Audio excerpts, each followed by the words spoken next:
Hello friends, Simi sparkle life আমার চ্যানেলে আপনাদের সকলকেই স্বাগত জানাই। তো আজকে আমরা এনজেপি স্টেশনে মিঠু, রাকেশ দা, মানে আমার কাকুর মেয়ে মিঠু, রাকেশ দা, বৃষ্টি এদেরকে কিন্তু ট্রেনে উঠিয়ে দিয়ে আসার পর বাড়ি চলে এসেছি। আর বাড়ি আগের ব্লগে কিন্তু ওই ভিডিওটি রয়েছে। আর বাড়ি চলে আসার পর যেহেতু গুলু সাথে ছিল, দিদিও ছিল, আর এদিকে বাচ্চারা কিন্তু বারবার করে এই ঘুরে ঘুরে যাচ্ছে যে গিফট খুলবো ব্যাপারটা। তাই ভাবলাম না, ঠিক আছে, সবাই যখন বাচ্চারা আছেই তাহলে এদের সামনেই গিফট খুলেই নিই। কারণ এই মানে এই যে গিফট খোলার যে এক্সাইটমেন্টটা, এইটা কিন্তু সবচেয়ে বেশি বাচ্চাদেরই থাকে। আমারও অবশ্য কম এক্সাইটমেন্ট ছিল না। তো আমরা সবাই মিলে কিন্তু বসে পড়েছি এই গিফট খোলার যে একটা আনন্দ, তো সেই আনন্দটা পাওয়ার জন্য কিন্তু সকলেই বসে পড়েছে। আর এই দিকে দাদিকে এইসব উল্টো পাল্টা করে টোপর পরিয়ে ভিডিও করে নিয়েছে বাচ্চারা। তারপরে এই যে রাতের বেলায় ডিনার করছি, মঞ্জু, মনোজ ভাইয়া, আমি, প্রবীণ। আর এদিকে আমার শাশুড়ি কথা বলছে। তো ব্যাপারটা হচ্ছে যে আমরা ভাবছি কালকে যেহেতু সানডে, তো কি করা যায় কালকের দিনটা। আমি যথেষ্ট টায়ার্ড, কিন্তু তারপরে বললাম ঠিক আছে, তোমরা যেখানে যেতে চাও আমিও যাব। এই বলে সব রাতের খাওয়া খেয়ে পরের দিন কিন্তু সকাল হয়েছে, কিন্তু একদম সকালে কিন্তু আমরা বেরোতে পারিনি। হ্যাঁ, যাবো না করতে করতে আলটিমেট কিন্তু বেরিয়েই পড়লাম। আর আমিও কোনো রকমের রেডি হয়ে বেরিয়ে পড়েছি। সবাই বলছে যে চলো তাহলে কার্শিয়াং, ডাউহিল, এই ভূতের জায়গায় যাবো, এইসব বলছে।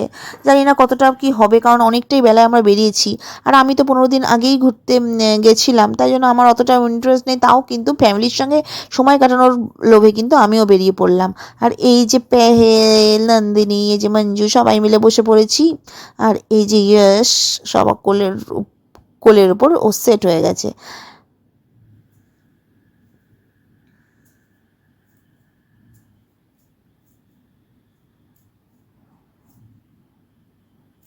তো এইসব কথা বলতে বলতে মোটামুটি যখন রোহিণীর কাছে চলে এসেছি, তখনই হচ্ছে আমি আবার ভিডিও করা শুরু করলাম। তো আর সবচেয়ে বড় ব্যাপার হচ্ছে যে মঞ্জু হরিয়ানায় থাকে, কিন্তু ও কোনোদিনও পাহাড়, ওখানে তো একটু নৈনিতাল আছে কাছে পিঠে, কিন্তু সেরকমভাবেও যায়নি। তো পাহাড় দেখে ও প্রচণ্ড এক্সাইটেড ছিল। আবার একটু যখন বাঘগুলো ঘুরছিল, মানে আমাদের যে পাহাড়ের টার্নিং রাস্তার, সেগুলোতে কিন্তু মনোজ ভাই একটু ভয়ই পাচ্ছিল, নার্ভাস হয়ে পড়ছিল, বলে না এইভাবে চালাও, ওভাবে চালাও। তো যাই হোক, এইভাবে করতে করতে কিন্তু আমরা পৌঁছে গেলাম। তো বর্ষাকালে যেটা হয়, রেইনি সিজনে চারিদিকে গ্রিনারি, সবুজে ঘেরা। আর এই যে চলে এসেছি রোহিণী লেক, যেটা কিন্তু আমি 15 দিন আগে যখন এসেছিলাম, তো রোহিণীতে, তখন কিন্তু আমি লেকে আসিনি। তো এইখানে ঢুকে পড়লাম প্রথমে রোহিণী লেক।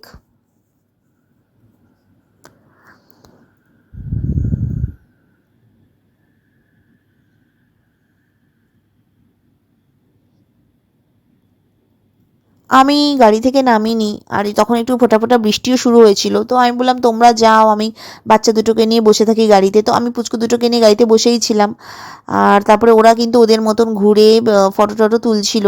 আর সত্যি রোহিণী লেকটা এত সুন্দর, আমাদের কাছে পিঠে রোহিণী লেক, যেটা মানে মিরিক লেক আর মতনই এখানে বোটিং মানে সিস্টেমও আছে। তো যেটা দেখে ভালো লাগলো যে কাছে পিঠে কেউ ঘুরতে এলে সানডের দিন এখানে কিন্তু মানে চলে এসে সময়টা কাটানোই যায়।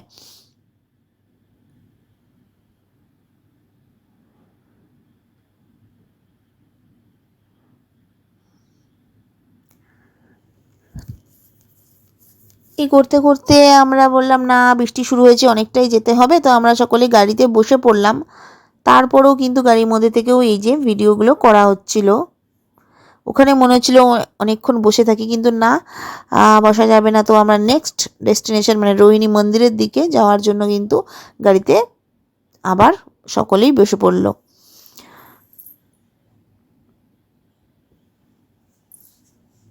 তো বন্ধুরা, এই যে রোহিণী লেক, আপনারা কিন্তু সব মানে সময় কাটানোর জন্য এখানে কিন্তু চলেই আসতে পারেন।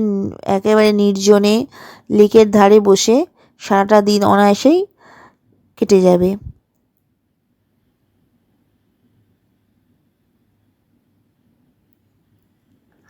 তো রাস্তায় আস্তে আস্তে এই যে নদী, ঝর্ণা, খরস্রোতা নদী দেখা যাচ্ছে, এটারও ভিডিও তুলে নিলাম। আর এই যে সময় বর্ষাকালে কিন্তু পাহাড়ের সৌন্দর্য আরও মানে ফুলে ফেঁপে ওঠে, নদীও যেমন ফুলে ফেঁপে ওঠে, সৌন্দর্য ফুলে ফেঁপে ওঠে। চারিদিকে ঝর্ণা, আরও খুব সুন্দর সিন। তো ভালো সময় কিন্তু যে মঞ্জু বা মনোজ ভাইয়া এরা এসেছে, এই সময়টা পাহাড়ের সৌন্দর্যটা সত্যি উপভোগ করা যায়। কিন্তু অনেকে আবার বর্ষাকালটা আমরা অ্যাভয়েড করে থাকি, কারণ ল্যান্ডস্লাইডের একটা ব্যাপার থাকে বলে। তো এখানে কিন্তু আমরা মন্দিরের এখানে চলে এসেছি। তো আমি সকলকে বললাম যে তোমরা এগোতে থাকো, আমি তোমাদের ভিডিও করি। আর এই যে কিউট ডগিটা, যেটা আগের দিনও ছিল, ও হচ্ছে মানুষ দেখলেই চলে আসে, তো আমাদেরকে দেখে আবার চলে এসেছে। আর এই যে পেহেলেরও কিন্তু এই রোহিণীর ভিজিট ফার্স্ট টাইম।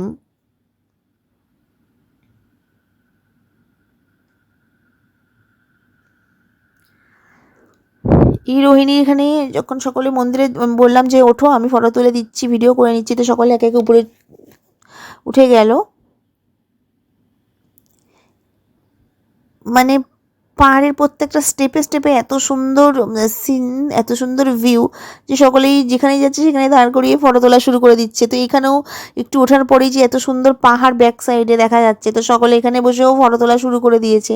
তো এক একটা জায়গায় এতটাই বেশি সময় লাগছে।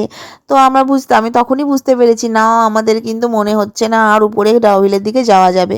তো ঠিক আছে, যতটুকু এসেছি অতটুকুই ভালো করে ফটো তুলে এনজয় করাটাই মেন।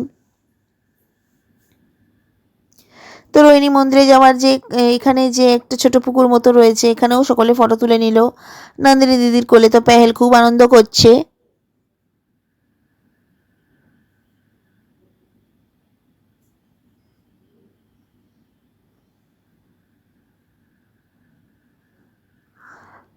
রাস্তাগুলো মন্দিরে যাওয়ার বেশ খাড়া এবং চড়াই।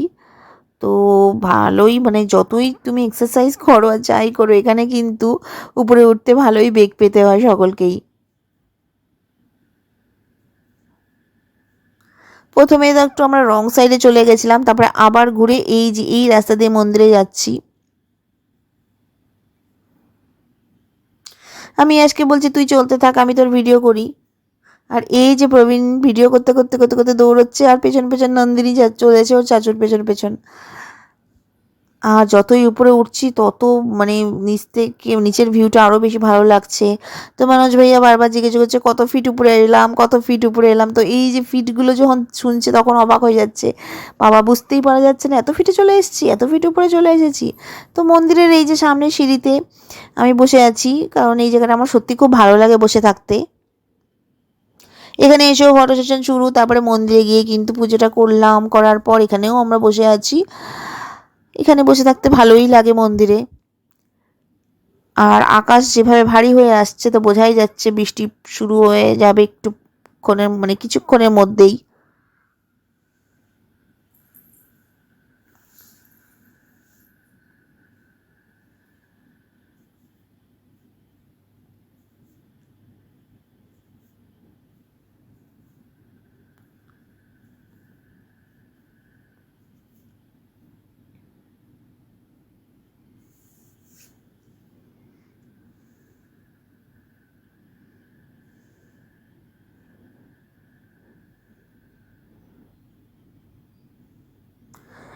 মন্দির থেকে বেরিয়ে কিন্তু মন্দিরে ঢোকার আগেও ফটো তোলা শুরু, মন্দির থেকে বেরিয়েও কিন্তু ফটো সেশন ফটোশ্যুট চলেই যাচ্ছে।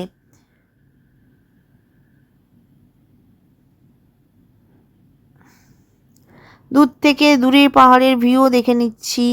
তারপরে কথা বলতে বলতে আমরা ফিরে এলাম, নিচে নেমে এলাম, এবার হচ্ছে গাড়ির দিকে এগোবো।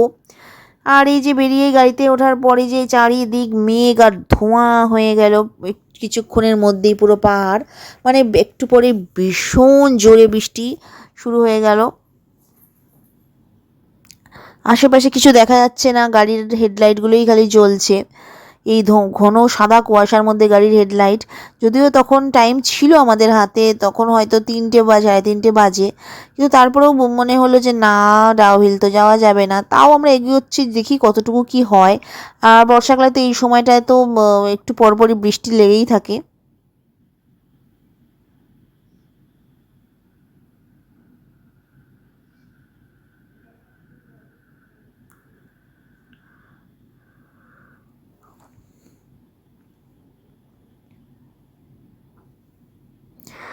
তো তো এখানে একটি জায়গায় দাঁড়িয়ে মানে যেটা হচ্ছে আই লাভ কার্শিয়াং যে ভিউ পয়েন্টটা, ওখানে প্রত্যেকটা গাড়িই দাঁড়ায়। তো আমরাও তো এখানে এমনি আসতেই থাকি, তো এখানে এদেরকে নিয়েও চলে এলাম যে ভিউ পয়েন্টে, কিন্তু এতটাই বৃষ্টি হচ্ছিল। তো আমি প্রথমে ভাবলাম গাড়িতেই বসে থাকি, তারপরে সকলে বলল যে না, বাচ্চারাও বললো একটু খিদে পেয়ে গেছে, তো মোমো চাউমিন চা কিছু খাবে। তো এখানে পার্ক করে আমরা একটু ফটো তুলে নিয়ে আমরা কিন্তু সামনে ওই যে চা যে মোমো পাওয়া যায় ওইখানে একটা দোকান রয়েছে টার্নিংয়ে, সেইখানেই বসে আমাদের প্ল্যান যে ওখানেই আমরা চা মোমো চাউমিন খাবো।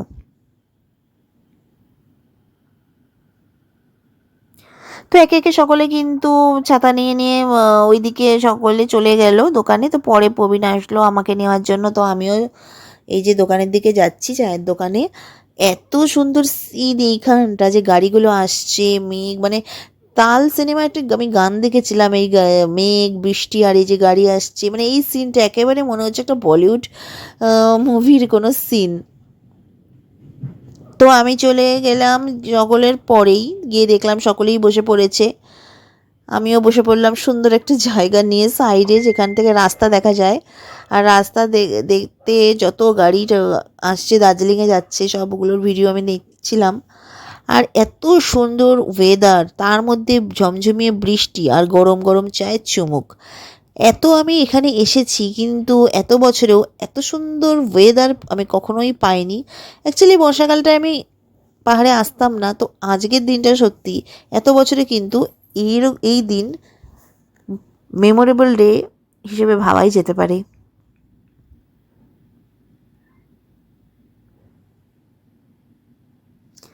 এরকম দিনে যদি একাও কেউ এখানে এসে বসে থাকে, আর এই যে বাইরে বৃষ্টি আর এত সুন্দর সিন, আর চায়ের 1 কাপ চা 2 কাপ চা করতে করতে কিন্তু সারাটা দিন কিন্তু একজন মানুষ একাই কাটিয়ে দিতে পারে। তো আমরা এই যে মোমো চা এসব খেয়ে কিন্তু বসে গল্প করতে করতে দেখলাম অনেকটা টাইম ওখানেই কেটে গেল, কারণ এতটাই ভালো লাগছিল। তারপরে ভাবলাম না, ওপরে আর ডাউহিলের দিকে যাব না, এবার বাড়ির দিকেই ফিরে যাই। সেই মতন আমরা আবার ঘুরে শিলিগুড়ির দিকে ফিরছি। আর ফেরার সময় যে সন্ধে হয়ে গেছে, আর দূর থেকে যেখানে শিলিগুড়ির ভিউ দেখা যাচ্ছে, নিচে শিলিগুড়ি লাইট জ্বলছে, সেখানেও কিন্তু ভিডিও আমি করে নিচ্ছি। তো অন্ধকারের মধ্যে গাড়ি চলছে আর হেডলাইট দিয়েই যা আলো পাওয়া যাচ্ছে। তো এই গা ছমছমে একটা যে ব্যাপার, সেখানে কিন্তু মঞ্জু ভালোই ভয় পাচ্ছিল, বলছে যে এত শুনশান রাস্তা কেন, এরকম ফাঁকা যদি কিছু হয়। তো আমরা সেটাই বললাম যে না, এখানে কিন্তু আমাদের অভ্যাস রয়েছে, যেমন তোমাদের ওখানে অভ্যাস এখানেও কিন্তু আমাদের সেটাই অভ্যাস, এখানে একবারেই সেফ। কখনো কখনো রাস্তায় ভিড়ও ছিল, আবার কখনো ফাঁকা রাস্তা, তো এই করে করে আমরা এগিয়ে আসছি। তো বন্ধুরা, যেটা হলো যে এই যে এই কদিন যে হরিয়ানার সকলে থাকবে, তো আমরা কিন্তু প্রতিদিনই কোথাও না কোথাও বেরোতে যাব। নাইট স্টে না করলেও কিন্তু শিলিগুড়ির আশেপাশে ঘুরবো। তো আমার সারাটা দিন আমি আমার শ্বশুরবাড়ির লোকের সঙ্গে কী করে কাটাচ্ছি, কী করে এনজয় করছি, কোথায় ঘুরতে যাচ্ছি, সব ভিডিওই কিন্তু আমার ব্লগে থাকবে, আমার চ্যানেলে থাকবে। তাই জন্য আমার চ্যানেলটাকে কিন্তু অতি অবশ্যই সাবস্ক্রাইব করে দেবেন, আর লাইক আর শেয়ার করতে কিন্তু একদমই ভুলবেন না। তো শিলিগুড়ির প্রায় কাছাকাছি চলে আসার পর হঠাৎ করে আমাদের রাস্তাতে দেখলাম একটা অ্যাক্সিডেন্ট হয়েছে। কোনো হতাহতর কোনো খবর নেই, তবে হ্যাঁ, যে অ্যাক্সিডেন্টটা দেখার পর মনটা একটু খারাপ হয়ে গেল যে গাড়িটা এমনভাবে নষ্ট হয়েছে। তো তারপরে কি আর করা যাবে, তো আমরা কিন্তু সেফলি ওই দিন বাড়ি পৌঁছে গিয়েছিলাম। তো বন্ধুরা,